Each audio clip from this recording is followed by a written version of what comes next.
함주명, 간첩. 피고에게 무기징역을 선고한다. 전부 내가 울며 매달렸어요, 사실. 나 이건 너무 억울합니다. 고문에 의해서 완전히 허위자백을 했고 허위자백을 안 할 수밖에 없었던 그런 상황에서 했으니 다시 조사해 주십시오 하고 참 눈물로 호소했는데도 하나 귀 기울여 주지 않았답니다. 이 사람들이 안아줬거든요.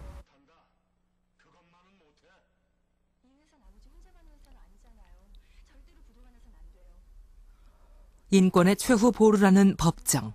하지만 그 시절 법정은 무고한 사람을 증거도 없이 간첩으로 단죄했다. 무참히 짓밟힌 그의 인권은 22년이 걸려서야 되돌려받을 수 있었다.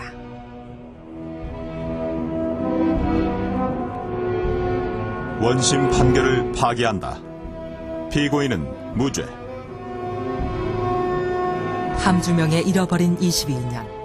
누가 어떻게 한 인간의 소중한 22년을 그렇게 빼앗아갈 수 있었나. 그때 당시에는 그건 군대랑 마찬가지 조직인데 우리서 이놈을 대나 조사해 오다가 떨어지면 그거 안 할 수가 없는 거예요. 근데 세상이 바뀌어가니까 강정구 같은 사람도 지금 활개를 치는 세상이 됐으니까 지금 시류를 딱 한번 생각해봤어요. 그것도 결과적으로 깨졌다고 그러면은 억울하겠죠. 거기서 뭐 서울에다 청구를 하고 그럴 수 있는 거 아니에요.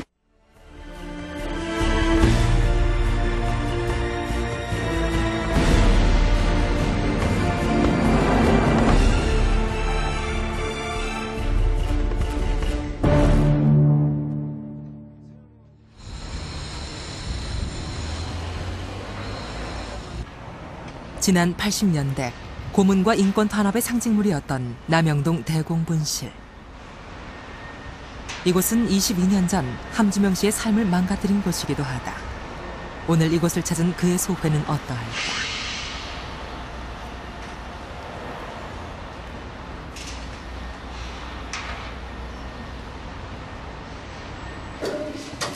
지금 이곳은 지난 7월부터 경찰청 인권보호센터로 탈바꿈하고 있는 중이다. 지금 그럼 여기는 전부 정관을 다. 네, 저희 사무실은 6층만 6층 쓰고 있습니다. 그럼 밑에 층들은 전부 아직 비어 있는 사무실입니다.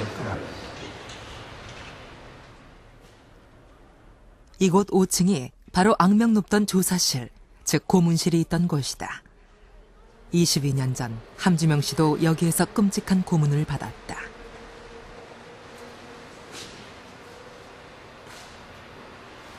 (509호실) 지난 87년 바로 서울대생 박종철이 물고문을 받다가 죽은 곳이다.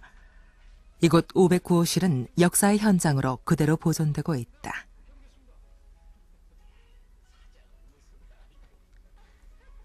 좁은 창이 특이한 모습이다.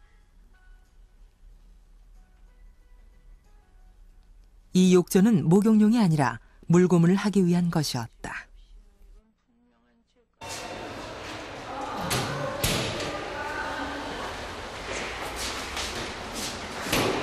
박종철이 죽음을 당하기 4년 전 함주명 씨도 이곳에서 고문을 받았다. 그가 구금돼 있던 방은 501호실. 여기 갔습니까? 네, 이 방이 맞습니다. 이 방이요? 예. 이 방이 맞는데 지금은 내부 구조를 많이 바꿨지만 아직도 예전의 흔적이 곳곳에 남아있어 당시의 기억을 되살려준다.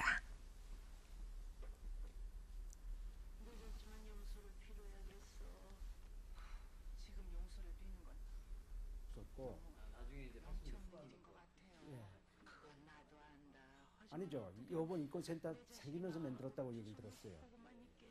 사실 난 지금도 자다가도 깜짝 놀라서 깨는 경우가 많아요. 자다가요? 예, 자다가도 참 깜짝 깨가지고 참 식은땀을 흘리고 이 악몽이라 할까요? 그 참 고문 당할 때 그 생각이 자꾸만 떠올라가지고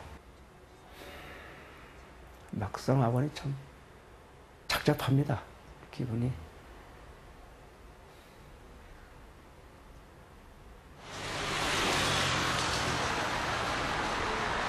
1983년 2월 18일 서울 종로 한복판. 9층에 기독교 방송국의 시청각 교실이라고 있어요. 거기서 이제 용을 마치고 내려왔는데 2, 3명이 나를 함준영 씨 맞죠? 그러길래 맞습니다. 그랬더니 갑시다 그래가지고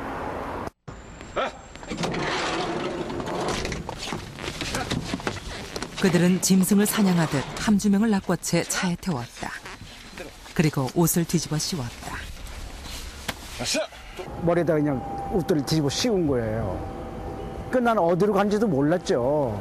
그래서 한 30분, 2, 30분 가니까 그러니까 이제 문이 서르르 열리는 소리가 들려요. 그럼 뭐 뒤집어 씌운 상태니까 아무것도 난 모르죠. 바깥 상황을.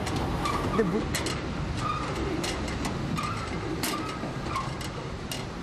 그는 얼굴이 가려져 어디로 끌려가는지도 모른 채 공포의 30분을 보내야 했다.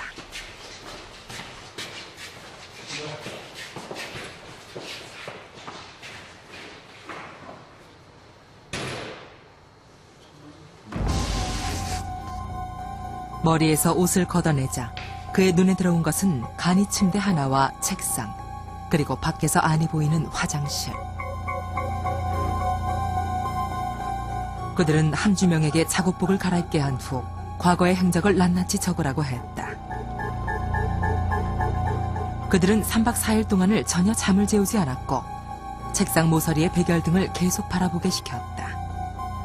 그러다가 졸기라도 하면 여지없이 구타가 시작됐다는 것이다. 그리고 4일째 되는 날, 그들은 디몽사몽 지쳐있는 함주명에게 우순학이란 여자를 아느냐고 물었다. 1950년의 한국전쟁은 그의 비극적인 삶의 기원이었다.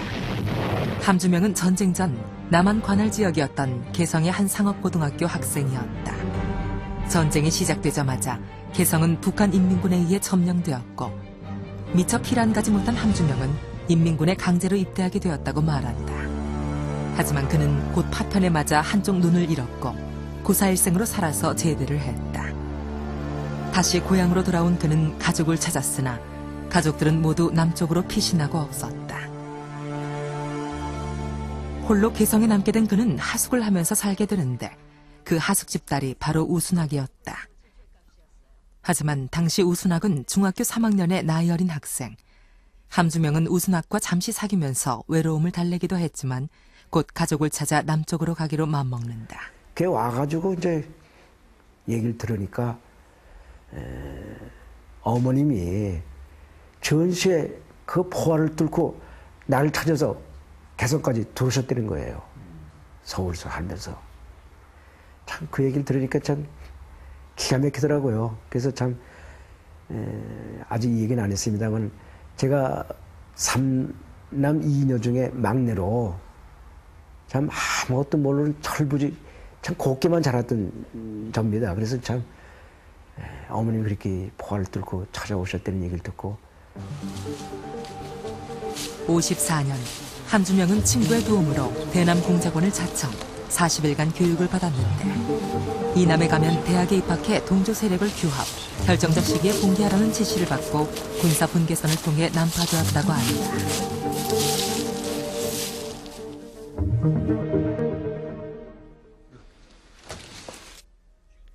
하지만 그는